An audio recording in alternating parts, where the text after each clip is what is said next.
I'm Dave Dahle with KeizerTV.com. We're here today at Simonka House, everybody. Meet Kathy Smith, their Director of Women's Ministries. And Simonka House is a tremendous, tremendous asset right here in Keizer Road. And Kathy, for our audiences who may not know, what is Simonka House?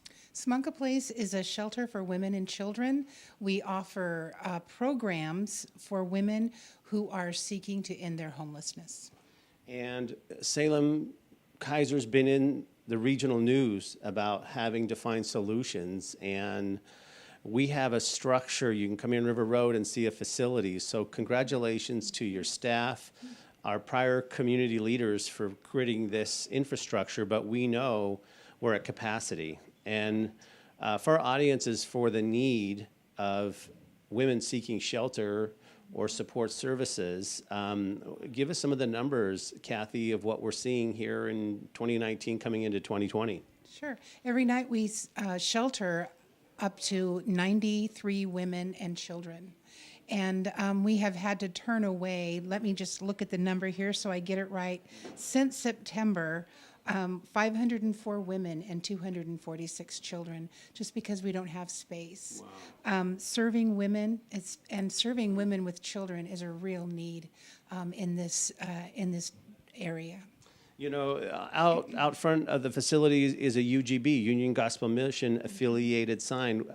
Explain for audiences what that affiliation means. Sure. We're a ministry of the Union Gospel Mission, which you're all familiar with because you see it downtown.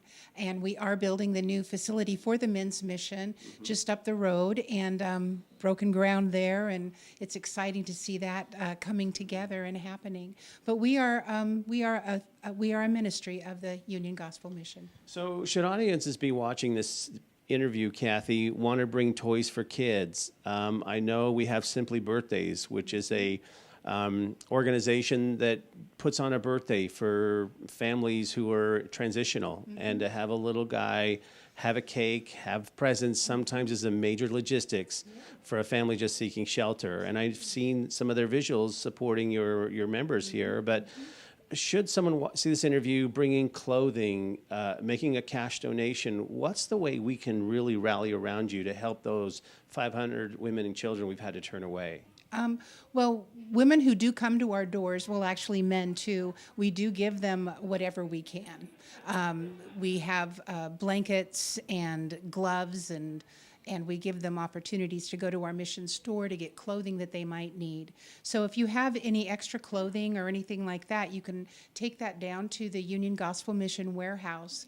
Everyone that we serve is given a voucher to go to the mission store to get the clothing that they need. Oh, gotcha. So those kinds of donations can go to the warehouse on Front Street.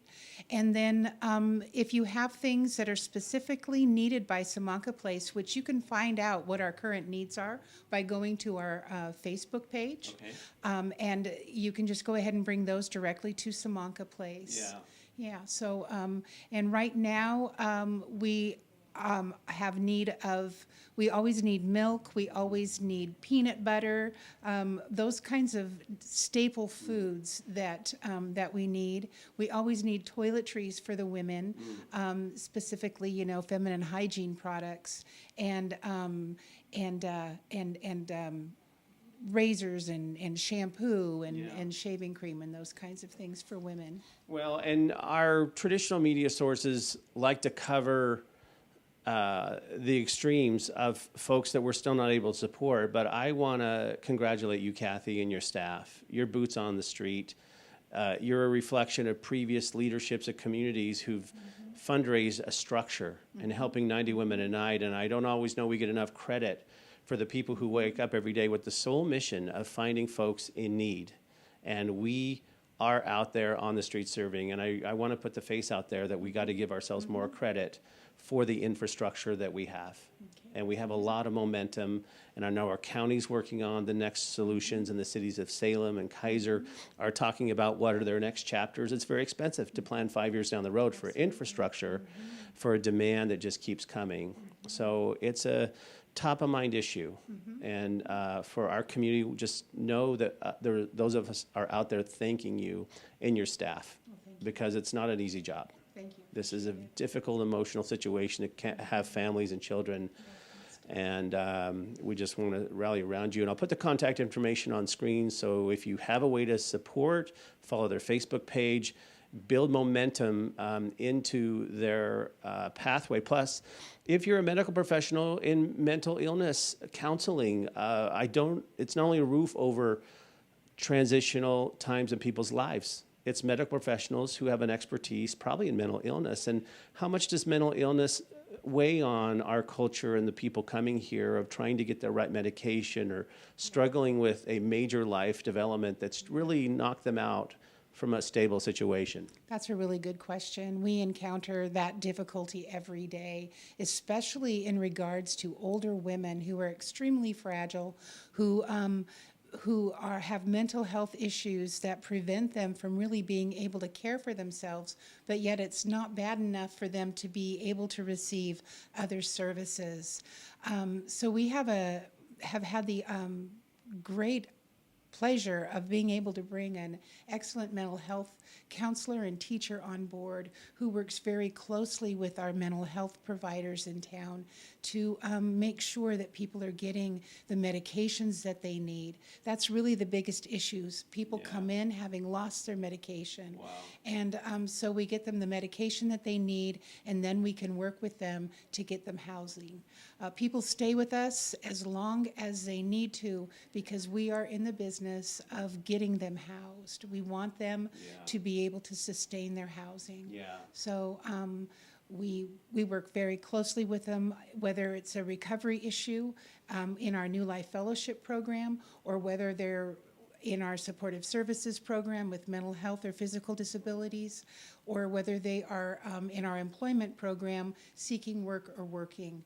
They stay with us until they are able to sustain their housing. Wow. And so, Kathy, should a woman, you know your needs in a month's supply, if you could go to the store and buy a month's supply of what you need, would they deliver it here to the Keizer location, or did you say down to the clothing supply store down on Salem. No, if it's specifically for Simonka Place, you can bring it here. Okay, Yeah. terrific. Well, I'm challenging Keizer, Mid-Willamette Valley. It's Christmas time, and pick up an extra bag of toiletries during this time of holiday season and bring it here. Make another person's day a little brighter and easy execution. But again, thank you, Kathy, for talking with us. Thank you. Comment below if you have a connection to Simonka Place and how it's impacted your life. But we're very grateful that you're here. And I'm Dave Dahle with KeizerTV.com. Thank you.